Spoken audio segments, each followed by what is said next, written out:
Bienvenue. Aujourd'hui, on explore un objectif qui fait pas mal rêver. L'indépendance financière. Vivre de ses rentes, quoi. Oui, devenir rentier, sans travail actif. C'est un but séduisant. Notre analyse s'appuie sur des extraits de L'indépendance financière, construire sa liberté économique. Et ce qui ressort tout de suite, c'est que, bon, ce n'est pas si simple. Exactement. Loin des discours un peu magiques parfois. Les sources le disent, c'est une construction méthodique. Tout à fait. On va regarder ensemble les stratégies, ce que ça demande vraiment. Alors, premier point qui frappe, le capital. Il en faut un, et un gros. Ah oui, très important. Et surtout, le temps pour le construire. On parle pas de quelques années, là. Non, les textes évoquent 1, 2, voire 3 décennies. Ou plus. L'idée d'y arriver vite juste avec l'investissement, c'est... C'est plutôt une illusion, sauf exception, bien sûr. Oui, comme un héritage, ou alors une super réussite entrepreneuriale. Mais là aussi, attention. Ben oui, le chiffre des 40% d'entreprises qui ne passent pas les 5 ans, ça calme un peu. Ça donne à réfléchir, c'est clair. La patience est donc essentielle. D'ailleurs, un conseil pratique des sources. Hmm. Même si on vise une retraite tôt, garder une petite activité, ça peut être malin pour la retraite officielle. Bonne remarque. Et pour bâtir ce capital, il y a des qualités requises. La diversification d'abord, Le fameux ne pas mettre tous ses œufs dans le même panier. c'est ça. Varier les supports. Actions, immobilier, peut-être du non-coté. Et les enveloppes aussi. Assurance vie, PEA, le plan d'épargne en action, PER, Exactement. Et l'autre qualité, c'est l'humilité. l'humilité. C'est-à-dire, Faire des projections prudentes, quoi. Conservatrices même. Parce que l'environnement change. ah oui, la fiscalité, la conjoncture économique. Faut pas être trop optimiste sur les rendements futurs ou les avantages actuels. Tout à fait. Et avant même de parler placement, les textes insistent sur la base. La gestion du budget. Oui, la gestion saine. Chaque euro économisé, c'est un euro qui peut travailler. Et surtout, l'épargne de précaution. Oh, ça c'est crucial.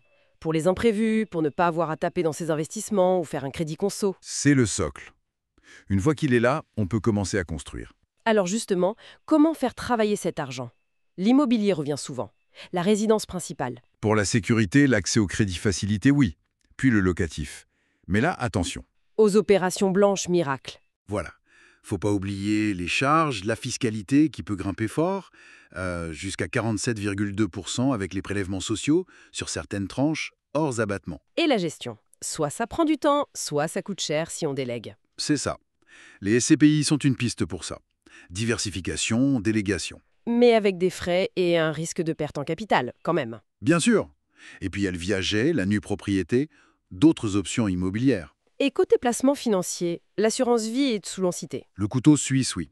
Fiscalité douce après 8 ans, bon outil de transmission, mais attention aux frais de gestion. Toujours les frais. Et le PEA. Intéressant pour les actions européennes. Exonération d'impôt sur les gains après 5 ans, hors prélèvements sociaux. C'est une bonne alternative. Et le PEA alors? Le plan épargne retraite. Très bien pour préparer sa retraite, avec l'avantage fiscal à l'entrée, mais... Mais le capital est bloqué jusqu'à la retraite. Moins souple pour l'indépendance financière précoce. Exactement.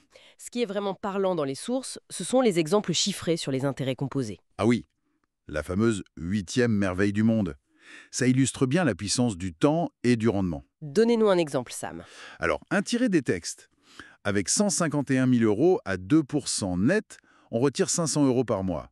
Le capital tient 34 ans, puis il est épuisé. D'accord, 34 ans. Mais Ah, avec 153 000 euros, donc à peine plus, mais placé à 4% net, ces mêmes 500 euros par mois, on peut les retirer à vie. indéfiniment, Sans toucher au capital, sans toucher au capital initial. Le rendement suffit.